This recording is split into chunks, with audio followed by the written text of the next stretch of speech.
Available ಇದೆ, ಆದ್ರೂ RSK ಗೆ ಓಮೈಟ್ ಮತ್ತೆ ಇಕೋಮೈಟ್ ಬೇಕಾಗುತ್ತೆ, ಬರೀ ನೀಮಾಯಿಲ್ ಮಾತ್ರ ಬರ್ತಾ ಇದೆ. ನೆಕ್ಸ್ಟ್ ಫ್ಲವರಿಂಗ್ ಸ್ಟೇಜ್, ಮಂಜಿನ ಹಾನಿ. 3 ದಿನ ಮಂಜು ಪರವಾಗಿಲ್ಲ, 7 ದಿನ ಮಂಜು ಬಿತ್ತು ಅಂತ ತಿಳ್ಕೊಳ್ಳಿ, ಎಲ್ಲ ಕಪ್ಪಾಗಿಬಿಡ್ತವೆ. ಇದು ಕಪ್ಪಾಗುತ್ತೆ, ಮೊಗ್ಗಿಗಳು ಕಪ್ಪಾಗ್ತವೆ, ಆಮೇಲೆ ಎಲ್ಲ ಎಫೆಕ್ಟ್ ಆಗ್ಬಿಡ್ತವೆ. Last time pulse magic spray ಮಾಡಿದ್ದಾರೆ, ಪ್ಲಾನೋಫಿಕ್ಸ್ ಕೂಡ ಸಿಗ್ತಾ ಇದೆ ರೈತರಿಗೆ. ಅದರೊಟ್ಟಿಗೆ carbendazim plus mancozeb 2 gram per litre ಹಾಕೊಂಡ್ರೆ ಬೆಳೆಯನ್ನು ಉಳಿಸ್ಕೊಳ್ಬಹುದು. ಹೆವಿ ಆಗ್ತಾ ಇದೆ. ನೀರಿನ ಕುಡಿಯುವ pH ನಮಗೆ 7, 8 ಇದೆ, ಎಸಿಡ್ pH 5.7 ಇದೆ. ಮಾರ್ನಿಂಗ್ 5:30 ಗೆ ಹೋಗಿಬಿಟ್ಟು ನಾವು ನೋಡ್ತಾ ಇದ್ದೇವೆ 4.7, 4.8. ಮಂಜಿನ ಹಾನಿ 8 ಗಂಟೆ ಆದ್ರೂ ಕ್ಲಿಯರ್ ವಜ್ಜಿ ಇರುತ್ತೆ ಅದರ ಮೇಲೆ, ಅದರ ಎಫೆಕ್ಟ್ ಆಗ್ತದೆ. ಇರುವಂತಹ ಬೆಳೆಯನ್ನು ಉಳಿಸ್ಕೊಳ್ಳಕ್ಕೆ ಚಿಂಚೋಳಿ ಭಾಗದಲ್ಲಿ ಪ್ರಾಕ್ಟೀಸ್ ಇದೆ. ಅದು ಪ್ಲಾನೋಫಿಕ್ಸ್ ಯೂಸ್ ಮಾಡ್ತಾ ಇದ್ರೆ 5 ml ಪರ್ ಬಗಲ್ ಪಂಪಿಗೆ ಹಾಕೊಂಡು, ಇನ್ನು ಈ ಭಾಗದಲ್ಲಿ ರೈತರಿಗೆ ಅನಿಸಿಕೆಗಳನ್ನು ನಾವು ಕೊಡ್ತಾ ಇದ್ದೇವೆ. ನೋಡಿ ಸರ್, ಎಡನಿ ಭಾಗದಲ್ಲಿ ಫೋರ್ಸ್ಫುಲ್ ಮಳೆ ಬಂತು. ರೈತ ನೆಟೆ ಅಂತ ತಿಳ್ಕೊಂಡ್ಬಿಟ್ಟು ಬೆಳೆ ಬಗ್ಗೆ ಬಹಳಷ್ಟು ಸ್ಯಾಂಪಲ್ಗಳು ನಾವು ಕೂಡ ಫೀಲ್ ಹೋಗಿದ್ದೇವೆ. ತಕ್ಷಣ CCRI ಕಾಟನ್ ರಿಸರ್ಚ್ ಸ್ಟೇಷನ್ ನಾಗ್ಪುರಲ್ಲಿ ಕಾಂಟ್ಯಾಕ್ಟ್ ಇದ್ದ ಡಾಕ್ಟರ್ಸ್ ಮತ್ತೆ ಸರ್ ಟೀಮ್ ಆಗಿ ಎಲ್ಲರೂ ಮಾಡ್ಕೊಂಡು 2 ದಿನದಲ್ಲಿ ರಿಪ್ಲೈ ಬಂತು. ಏನಾಗುತ್ತಂದ್ರೆ ಪ್ಯಾರಾವಿಲ್ಟ್ ಅಂತ ಹೇಳ್ತೇವೆ, ಫೋರ್ಸ್ಫುಲ್ ಮಳೆ ಬಂದು 3 days 4 days ವೆರಿ ಡೇಂಜರ್.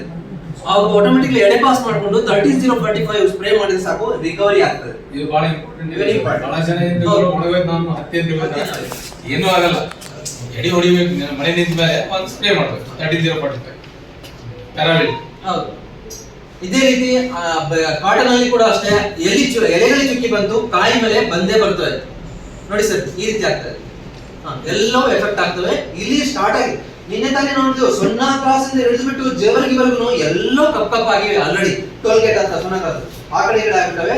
ನೀರು ಇನ್ನೂ ಹೋಗ್ತಾ ಇಲ್ಲ, ರೈತರಿಗೆ ಒಳಗಡೆ ಹೋಗಕ್ಕಾಗ್ತಿಲ್ಲ, ಆ ಸನ್ನಿವೇಶ ಬಂದಿದೆ. ಇದ್ರ ಬಗ್ಗೆ ಅಲರ್ಟ್ ಬೇಕಾಗುತ್ತೆ. 30-0-45 ಇರ್ಬೋದು, ಪ್ರೊಪಿಕಾನಜೋಲ್ ಇರ್ಬೋದು, 4 ಚಾಯ್ಸಸ್ ಇದೆ ರೈತನಿಗೆ. ಫುಲ್ ಬ್ಲಾಕ್ ಆಗ್ತಾ ಇದೆ, ಬ್ಲಾಕ್ ಆಗಿ ಒಳಗಡೆ ಎಲ್ಲ ಗುಡ್ಡ ಹತ್ತಿಗಳಾಗ್ತವೆ. ಇದ್ರ ಬಗ್ಗೆ ಬಹಳಷ್ಟು ಹೇಳಿದೆ. ಸನ್ಲೈಟ್ ಗೋಸ್ಕರ ಕಾಯ್ತಾ ಇದ್ದಾರೆ ರೈತರು. ನಿನ್ನೆ ಸನ್ಲೈಟ್ ಬಂತು, ಇವತ್ತು ಸನ್ಲೈಟ್ ಬಂದಿದೆ. ಮಧ್ಯಾಹ್ನ ಮೇಲೆ ಯಾವ ರೀತಿ ಪರಿಸ್ಥಿತಿ ತಗೊಳ್ತಾ ಗೊತ್ತಿಲ್ಲ.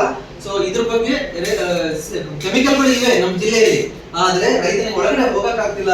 ಆ ಘಟನೆ ಇದೆ. ಒಂದು ಸನ್ಲೈಟ್ ಬಂದ ತಕ್ಷಣ ಅವ್ರು ಪ್ರಾಕ್ಟೀಸಸ್ ಮಾಡಬಹುದು.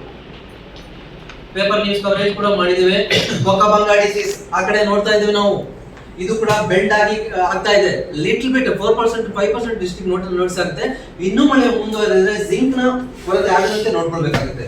ಇದಕ್ಕೆ ಜಿಂಕ್ ಕೊರತೆ ಮತ್ತೆ ಕಾರ್ಬನ್ಡಿಸಮ್ ಒಂದು ಸ್ಪ್ರೇ ಕೊಟ್ಟರೆ ಸಾಕು, ಇಲ್ಲಾಂದ್ರೆ ಕಾಂಡ ಹೋಗಿ ಕಬ್ಬು ಕೂಡ ಎಫೆಕ್ಟ್ ಆಗೋ ಸಾಧ್ಯತೆ ಇದೆ.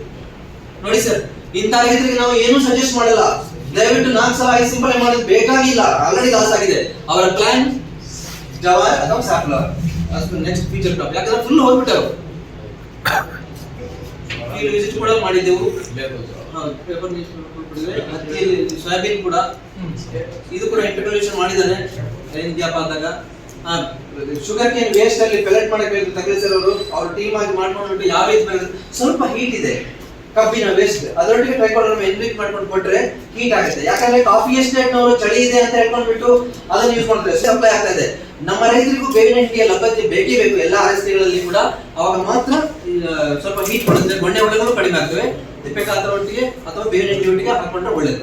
ಭೂಮಿಯಲ್ಲಿ ಕಡಲೆಗೆ ಚಾಯ್ಸ್ ಮಾಡ್ಕೊಂಡಿದ್ದಾರೆ ರೈತರು, ಜೋಳಕ್ಕೆ ಚಾಯ್ಸ್ ಹೋಗ್ತಾರೆ, ಕುಸುಬೆ ಮೇಲೆ ಇದೆ. ಬಂದಂತ ಒಂದು ಬೂದಿ ರೋಗ ನೋಡಿ ಅಲರ್ಟ್ ಇರಬೇಕು. ಅಕ್ಟೋಬರ್ ಅಲ್ಲಿ ಸಾಮಾನ್ಯವಾಗಿ ಬೆಂಡೆಕಾಯಿಗೂ ಬೂದಿ ರೋಗ ಬರ್ತವೆ, ಪಪಾಯಕ್ಕೂ ಬೂದಿ ರೋಗ ಬರ್ತವೆ.